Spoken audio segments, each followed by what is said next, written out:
And this one's such a pain to get right. So what you got? What you got? Pain in the rear. So well, I don't know where to start. So we got this arm that controls the butterfly on this carburetor, and of course this, controls the butterfly on this carburetor. So this is our primary pickup, which is the distributor, and there's two 5/16 bolts that adjust this pickup. So you want to adjust this so they're totally closed, right? I mean neutral, totally closed. This is just touching. Now when I go forward, I want both the carburetors to open up at the same time. So when you do this, like this plate, you're going to take it off and on a bunch of times. Because the 5/16 bolt that's under here, you have to loosen up. You have to loosen both of them up, but you have to loosen that one up. And then put the plate back on, adjust it, lock down the back one. And then I can try this, and then you'll have to take this back off, lock down the 5/16 that's in the back. That's to get them operating correctly. So you want to close the throttle and wide open throttle. So butterfly straight up and down or closed. And man, it's kind of a pain. But anyway, I'm going to go forward gear.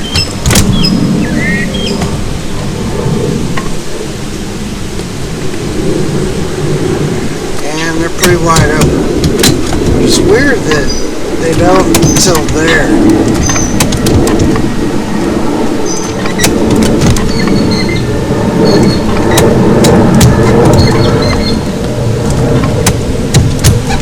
A little bit of stickiness in the remote. You can see I've got them wide open, and that's that nut that's on the side of the distributor. That's how you adjust where they land. And then there's this screw right here is the smoke advance, but then we got throttle stop up here, and that's going to stop these from opening even wider than they should. So I mean those are good now. So now I just gotta put it. That's why I was saying, like, on this, what a pain, because that bottom screw, now I might be able to get to it up here. That's how they go on, which really is kind of the next thing. I put my tube, that's locked down. Now I just need to do this. And it is not fun. Another thing I really should do is go ahead and put the choke solenoid in, because it's kind of a pain too. It just goes in this little notch. You gotta put it in this way, so that little piece of aircraft cable goes down like that. These things are crazy blood. Put our little bolts on.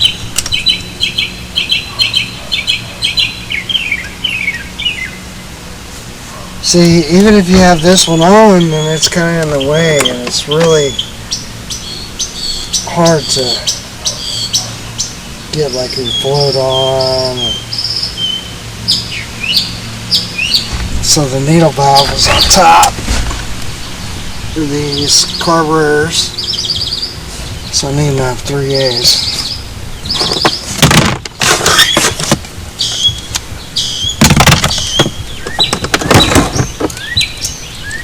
Okay, these 3A's.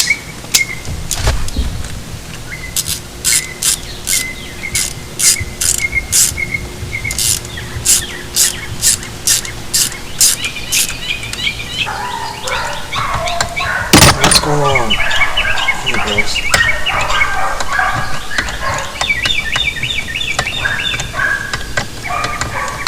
And they don't have to be super tight because they gotta be able to move. That's why they're lock nuts. So yeah, just as long as I can move.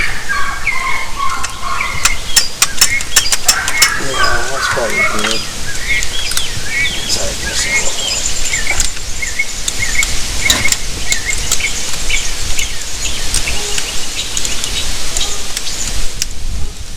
So now it won't move. So you just back it off a hair. And now it should move pretty freely. I'm going to put this in. Okay.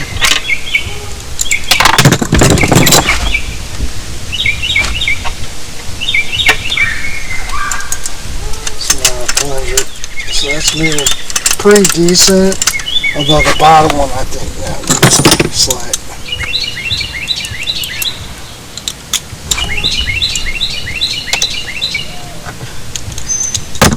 Spring's gonna go. How's it gonna go? It's gonna go back up and down and around. So I'll take this bolt off. 7/16.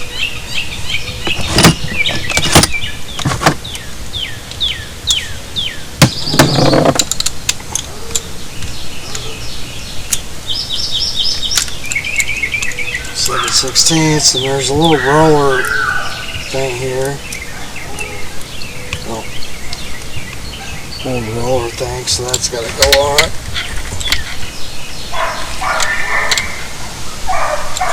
This is going to come back. How is it? Let's go back.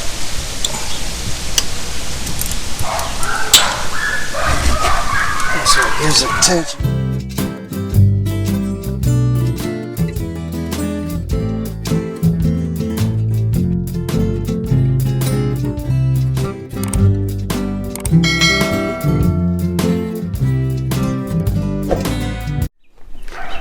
Well, I should have filmed this. Oh well. So my bottom carburetor with Mercury wouldn't open and close, and I don't know if it was my fault. I put it on and didn't have the arb that controls them opening and closing very well. So I fixed it. So now I like it. This is one of them. Where's the other one? What did I do with it? Did I take it out there? Oh, I guess I took it out there. Well, let's go out here. Well, first of all, before I go out there, I took it apart and this arm was stuck. So once I had it apart, I just took a punch and I punched it all the way through. You know, of course I took the spring off, and this arm, you know, the Venturi's out, 2 screws, a really big screwdriver, you got one. Like this one's perfect. And then punched it through. You know, I turned it enough to where I could get this brass Venturi, or I keep wanting to say Venturi. It's but anyway, I got that out. So then I took a punch and I put it in my vise. Couple pieces of wood. I just have to turn it. You know, I had to turn it like this way because of that bolt. But put it in there and I punched it through. And then what I did was I took my gun clean kit and I on the other one I put that through there and cleaned it out. The other one's out here because that's my good carburetor. I got 2 other carburetors, but both of them are bad. I mean, they had a lot of junk. I couldn't get the jets out, so I was having I actually had them on there, and Anyway, it didn't do right. So yeah, here's my carburetor I just redid. So now,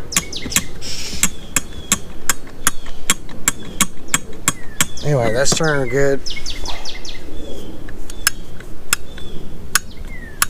So I'm gonna put this one on and fix that arm. So the arm that controls the link and sync. Anyway, I'm going to fix that so that these open and close. Well, this is a good one.